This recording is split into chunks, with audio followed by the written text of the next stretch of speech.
Hello and welcome to another episode of lesser known TF2 tricks for pub play. I'm Sud, and today I'll be sharing with you one of my playstyle and loadout combinations for the Demoman, for use when your teammates are less than stellar.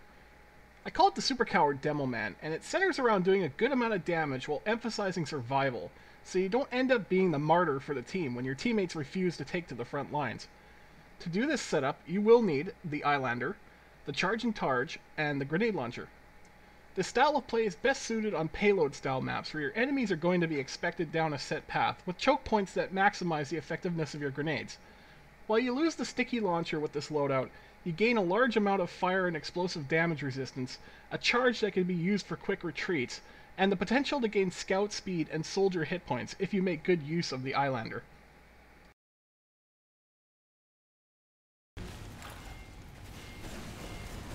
Okay, so as we can see here, we have a team that is struggling on Badwater. The enemies are pushing hard, they have a pocket pair using Uber charges, and our team's medics are rushing into their deaths, and the team lacks both engineered defenses and a decent front line. In short, a loss is pretty much guaranteed, but I want to do as much damage as I can without directly taking on 5-on-1 fights that I cannot win alone. Here's an enemy spy. This is a very good thing for this strategy, as spies are extremely useful for leveling up the head counter on the Eyelander. You should always try to tag spies with your Eyelander when you can, as they are the easiest source of a free head. In fact, you gain a head even if you set up the spy's dead ringer, so always nail them with the sword whenever possible to increase your head count. So my positioning here is very important. Notice that I'm fighting in a standoffish type of position, basically utilizing the maximum range of my grenade launcher to either hit enemies or position roller grenades to keep them suppressed and off of the cart. I'm not at a range where I can be easily killed by anyone, and I'm firing from the low ground onto the high ground, making it difficult for the enemy to line of sight me. That means I get to do damage to them, while they don't get to easily inflict it back to me. Enemies are going to be drawn to the cart in this scenario, as it provides a little shelter, heals, and ammo on top of being the whole objective of the map. Rolling grenades onto the cart will prevent enemies from utilizing these resources and do good area of effect damage.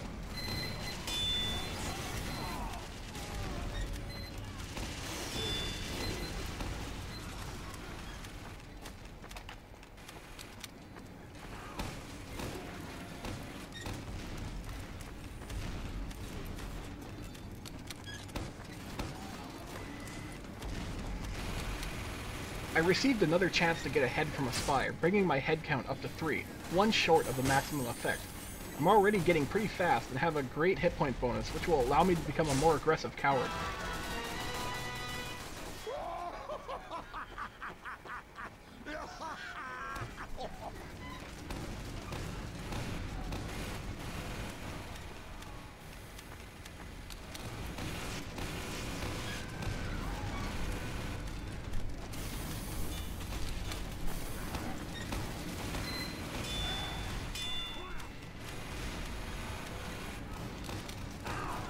So with the one sentry nest as a fallback point, and the presence of some teammates, I can get a little bit exploratory and see if I can push the enemy lines back a bit, always making sure that I maintain the necessary distance so as not to get into fights I can't handle. One of the main advantages of the Demoman's grenade launcher as opposed to the soldier's rocket launcher is the fact that you can shoot a grenade across the map, and if it makes a direct hit, it does full damage on impact with no damage drop-off penalty. Grenades don't lose any damage until they hit the ground, which means that you can arc and shoot them pretty far, and do massive damage at a range where a soldier would only do about 40 damage on a direct hit.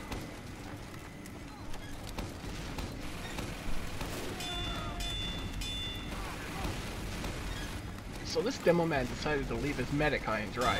Being an opportunist, I'm going to go in and collect my 4th head, and become something of a cowardly juggernaut for my team. No class has an easy way of dispatching a fully powered up Demoman. He's fast and hard to hit. He's resistant to explosive and fire damage, and if everything else fails, he can just charge away instantly when you get him on the ropes.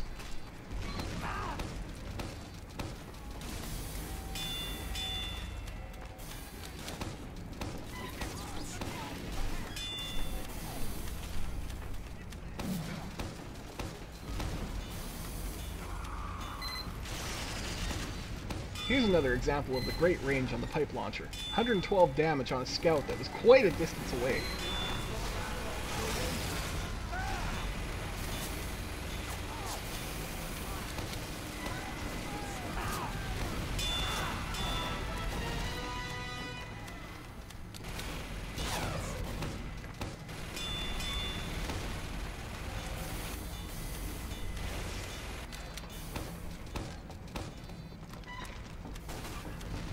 This is an unfortunate mistake.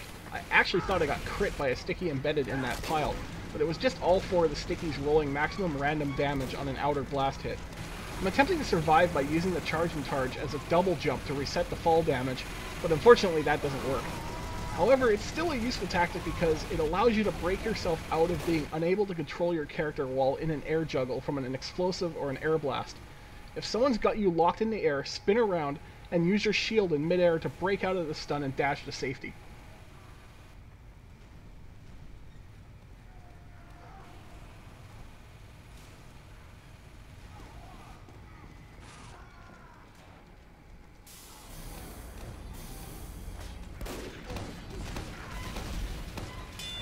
So now we need to begin the process of getting heads for the Islander again. It seems most of the enemy spies have wisely decided to pack up shop, as they weren't very effective. This means that I'm going to need to try to cherry pick some targets for Islander kills. However, this can be difficult as it means I have to go to the enemy instead of them coming to me. It also means that I may have to use my charge for the purpose of getting a kill, which is dangerous because I'll no longer have it available for an escape.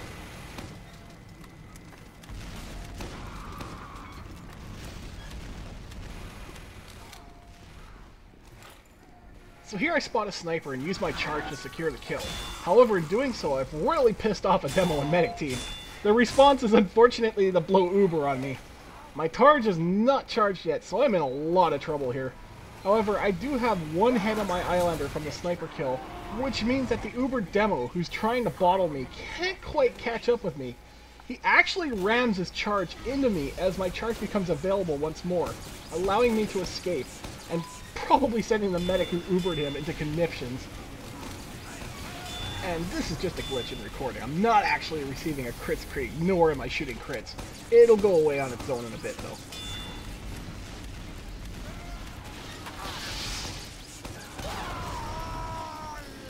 And that was a random crit, and I don't like him.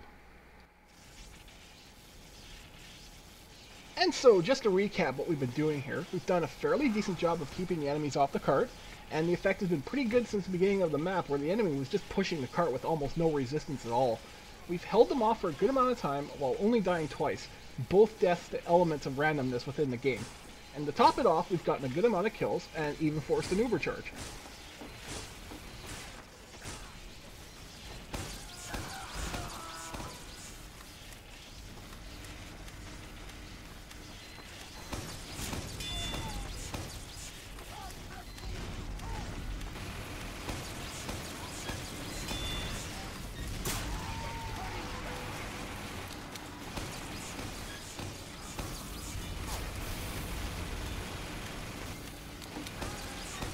I'm getting a little antsy because I really want to try and get a header to offset the default health lost by the Islander.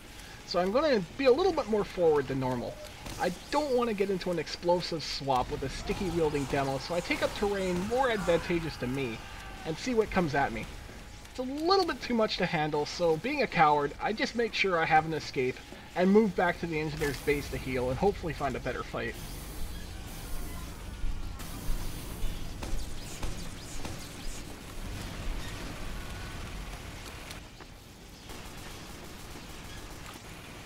A Huntsman Sniper is the perfect snack for an Islander. However, his teammates coming to avenge him is an unwelcome addition. A spy actually gets in the way and manages to body block my attempt to charge out of the fray. Being in huge trouble, my response is simply to turn around and put grenades into the face of my pursuers, which actually worked out pretty well. The fire resistance from the Targe saves me from the pyro trying to finish me off. It often pays to be a coward.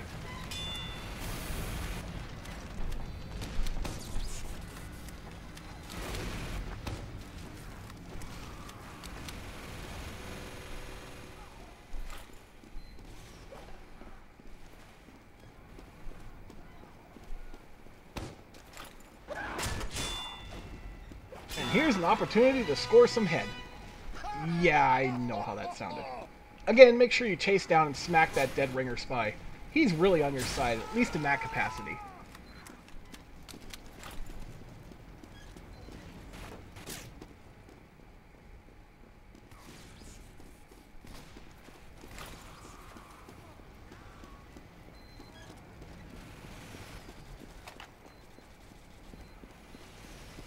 even though you are resistant to the main damage type pyros can put out, they can easily immobilize you against a wall and switch to their extinguisher, which does incredible amounts of non-fire damage.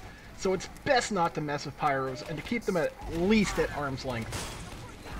And here's another reason why it's smart to disengage from a fight early before you are low on health, because you never know when those teammates you could have sworn were just behind you a second ago have been replaced by enemies.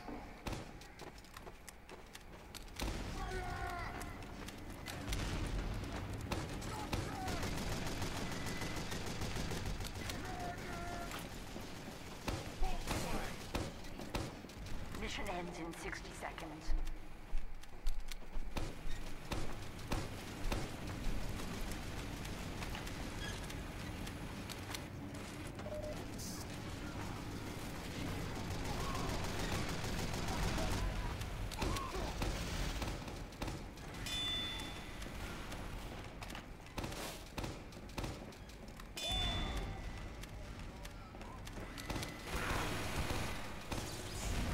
Mission ends in 30 seconds.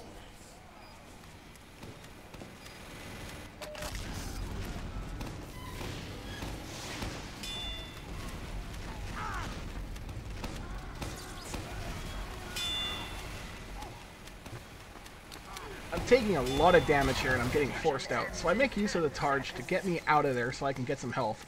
Unfortunately, no medics and no engineers, but getting the full health kit and coming back is still faster than respawning. The time on the clock is running down, and now we're getting to that time where the enemy team realizes that they better get their butts on the cart or risk losing. This is also the time when my teammates show their true colors, refusing to push against a now semi-unified enemy offensive. I'm attempting to get these guys off the cart, and I do manage to do it by myself, but I'm a tad bit too late.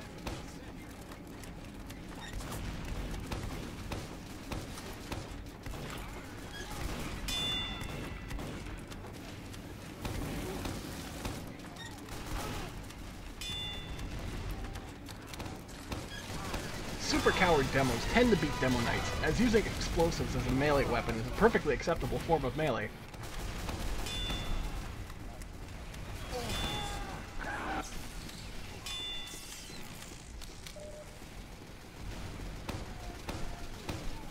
Here's another spot where it's good to shoot up and over the high ground so people can't get a clear shot back at you. The corner is also great to angle shots around, and you can charge back into your base if you find yourself overextending.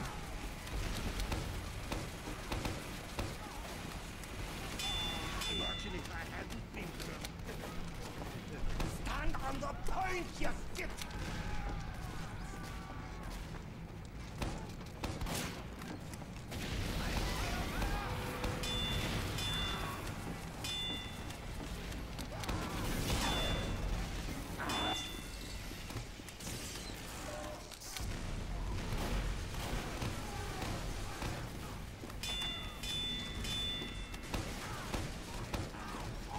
So going into our final defense here, it's pretty much a disaster.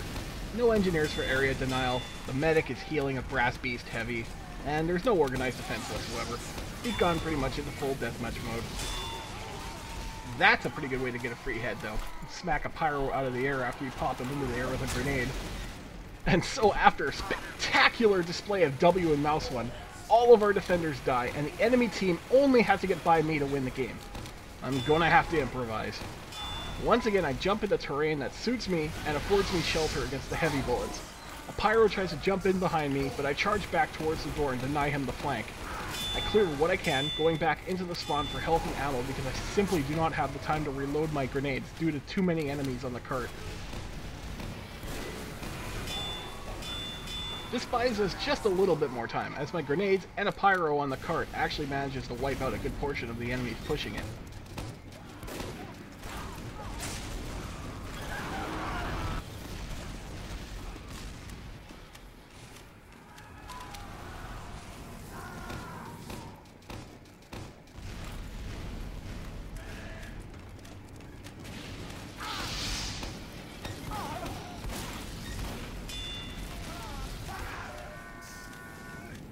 But we're pretty much at the end here. We're living on borrowed time.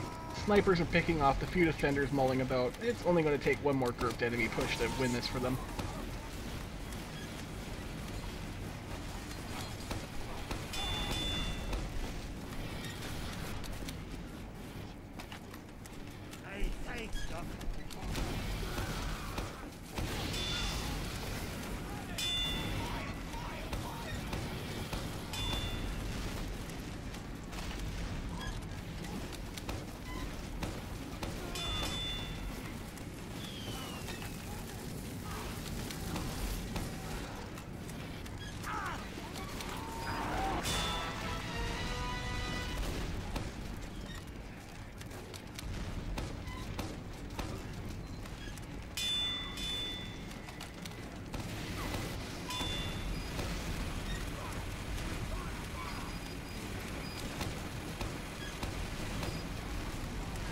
Mission ends in 60 seconds.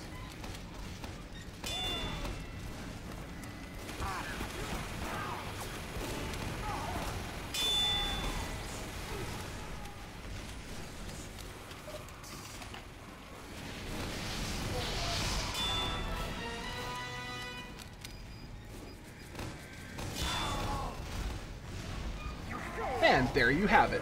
A few sacrifices to keep me busy, and they get the capture. Despite the loss, I still think that there was a good contribution made here. The enemy was pushed into a near double overtime, and despite the lack of supporting teammates, we were able to make a significant dent in the enemy's offensive, while not putting ourselves at risk.